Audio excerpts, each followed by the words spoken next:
Late January 1945. The forest along the German border sits under 2 feet of packed snow, and the temperature has not climbed above freezing in 6 days. In a foreign Legion command post half buried in the tree line, a sergeant named Henrik Voss is writing in the back pages of a supply ledger, because paper is worth more than gold this far from any depot. He is Norwegian by birth, French by contract, and by the reputation of his uniform, a man who is supposed to fear nothing. Voss has fought in the desert, in the mountains of Eritrea, in the mud outside Bir Hakeim. He has buried men from a dozen countries under a flag that was never his own. And on this particular night, in a ledger that was never meant to hold anything but ammunition counts, he writes a single line about soldiers he did not expect to respect. They jump into the dark on purpose, he writes. We only walk into it because there is no other way through. He is writing about the Americans of the 82nd Airborne Division. What happened between his detachment and theirs, over 11 days near the Siegfried Line, is a story almost nobody outside a small circle of surviving Legionnaires ever heard, because the men who lived it did not think it was a story worth telling to outsiders. The Legion does not advertise its opinions, and it certainly does not advertise respect. But respect leaves traces in the private language soldiers use among themselves,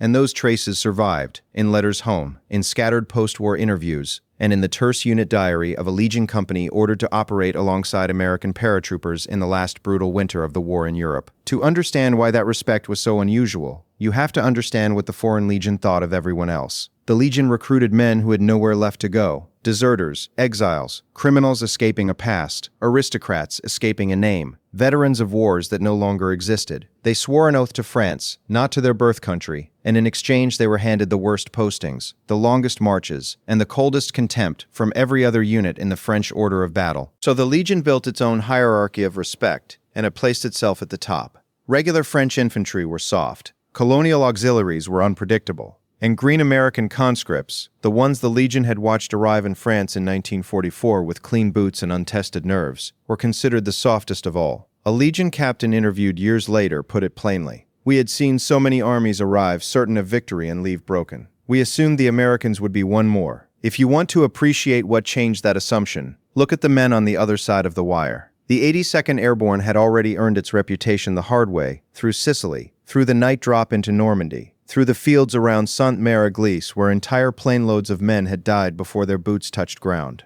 By September of that year they had jumped again into Holland, fighting through Nijmegen under a bridge nobody thought could be taken intact. By December they were being loaded onto trucks in the middle of the night, without winter coats, without full ammunition, and driven straight into the worst German offensive of the war, because command needed men who would hold a line without being told twice. They held it. And by the time a Legion liaison detachment was attached to their sector in late January, the paratroopers of the 82nd had a simple, unbothered confidence that had nothing to do with arrogance. They had simply done the impossible enough times that they stopped being surprised by it. The two forces were never supposed to fight side by side for long. The arrangement was administrative, a temporary attachment meant to give a free French reconnaissance element cover, while it gathered intelligence on a stretch of the West Wall that Allied command wanted mapped before a larger push. Sergeant Voss commanded 12 men. Among them was Corporal Mateusz Rybak, a Polish legionnaire who had escaped occupied Poland on foot and had not spoken to his family in 5 years. Rybak had joined the Legion not out of any particular loyalty to France, but because it was the only army in 1940 that would take a man with no papers and no country to vouch for him. And he had spent the years since building a private, almost superstitious theory that armies revealed their true character only in the smallest, least observed moments, not in the speeches or the medals, but in how a tired man behaved when he thought nobody worth impressing was watching. On the American side, the liaison was a paratrooper platoon under Sergeant Walt Kowalski, a steelworker's son from Pittsburgh, and a young corporal named Danny Reyes, barely 20 years old, who had lied about his age to enlist. Command of the joint action fell to a Legion officer, Captain Duval, working alongside an American lieutenant named Hollis, a college boy from Ohio who had never expected to end up coordinating with the most feared regiment in the French army. If you are looking for a channel that keeps digging up moments like this one, buried between the famous battles everyone already knows, that is exactly what this channel, Sam World War II, exists to do. If that sounds like your kind of history, it costs nothing to subscribe, and it means these stories keep getting told.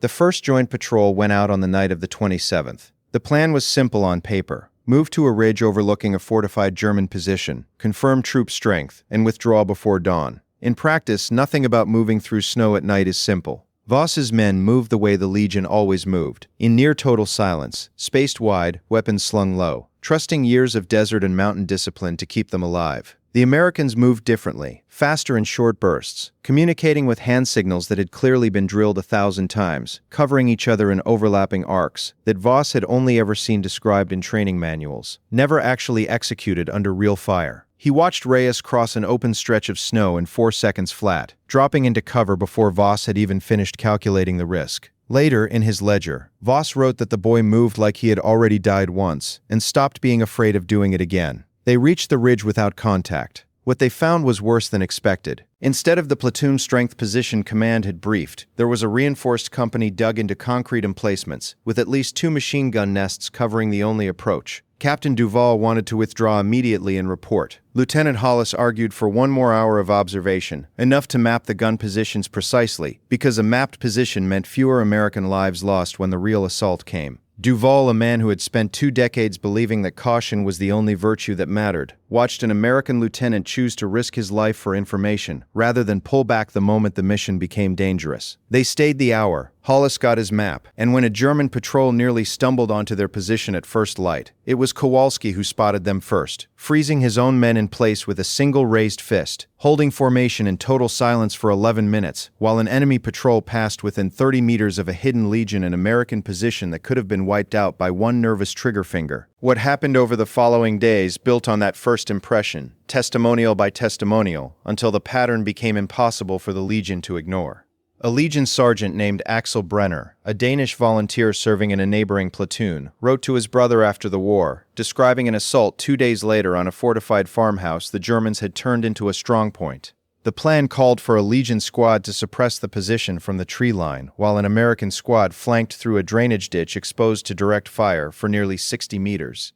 Brenner assumed the flanking squad would stall, pin themselves down and wait for reinforcement, because that was what disciplined infantry did when a route turned out to be more exposed than briefed. Instead, the Americans kept moving. Reyes was hit in the shoulder halfway through the ditch and kept crawling forward rather than back, because forward was 6 meters closer to cover. Brenner wrote a line that later circulated quietly among Legion veterans for years. "We have all seen brave men. We had never seen men decide, calmly, in the middle of being shot at, that going backward was simply not an available option." The farmhouse fell within 20 minutes. 6 Germans surrendered, 2 more were killed, and the position that had been shelling the Joint Forces supply route for 3 days went silent. Kowalski walked Reyes back to the aid station himself, refusing to let a medic take the boy until he had personally confirmed the bleeding was under control, an act that Voss later described to Duval as more unsettling than the assault itself, because Legion sergeants did not, as a rule, walk wounded men anywhere. They radioed for stretcher bearers and moved on to the next objective. Watching an American sergeant treat one wounded corporal like the entire operation could wait for him told Voss something about the American army that no briefing document had ever conveyed. The respect did not flow in only one direction, and it would be a disservice to the story to pretend otherwise. 2 days after the farmhouse assault, an American forward observer was sent up to the ridge to correct artillery fire onto a German assembly area, a job that meant standing in the open with a radio and a pair of binoculars for as long as the guns needed him. It was Voss who volunteered his own 2 best marksmen to cover the position, men who had spent years learning to lie motionless in desert scrub for entire days at a time. The observer, a young American named Corporal Whitfield who had never worked alongside foreign troops before, later wrote to his mother that he had never felt so exposed and so safe at the same time, describing the Legion snipers as men who seemed to disappear into the landscape itself, only speaking twice in 4 hours, both times to warn him of movement he had not yet seen. Whitfield's letter, preserved by his family and later shared with a regional historical society, contains a line that mirrors Voss's own private judgment almost exactly. He wrote that he had heard stories about the Foreign Legion his whole life, mostly rumors meant to frighten new recruits, and that none of the rumors had prepared him for how it actually felt to have men like that quietly deciding, without being asked twice, that his life was worth protecting. To understand why the 82nd fought this way, it helps to understand what airborne doctrine actually demanded of the men who volunteered for it. A paratrooper accepted, from the moment he signed up, that he would land alone, at night, in the wrong field, surrounded by an enemy who already knew he was coming.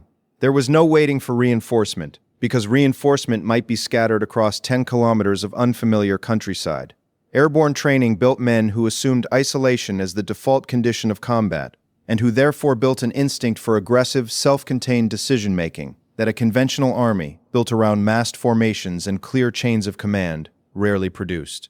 The Legion, for all its brutal discipline, trained men to endure, The 82nd trained men to improvise under total uncertainty and keep moving anyway. Two elite traditions, built for entirely different kinds of hell, had been placed on the same ridgeline by accident, and each was seeing, for the first time, what the other's version of courage actually looked like up close. The two training pipelines could hardly have been more different, and understanding that difference explains almost everything the Legionnaires witnessed. A Legion recruit spent close to a year being broken down and rebuilt through forced marches, punitive discipline, and a culture that treated obedience as the highest possible virtue, because an army built from strangers, with no shared language or homeland, needed absolute uniformity to function at all. An American paratrooper went through a much shorter pipeline, a matter of weeks rather than months, but every hour of it was designed around a single brutal premise, that the man might land completely alone behind enemy lines with no officer nearby to give him an order. Airborne Doctrine did not just tolerate individual initiative, it demanded it, training privates to make decisions that most conventional armies reserved for lieutenants. Duval, a product of the Legion's older tradition, had spent his career believing that soldiers who thought too independently were dangerous soldiers. Watching Reyes crawl forward under fire, without waiting for an order, watching Kowalski freeze his own squad with a single silent gesture, forced him to reconsider a belief he had held since his own recruit training decades earlier. The joint operation reached its hardest test on the 9th day, when a routine resupply run turned into an ambush.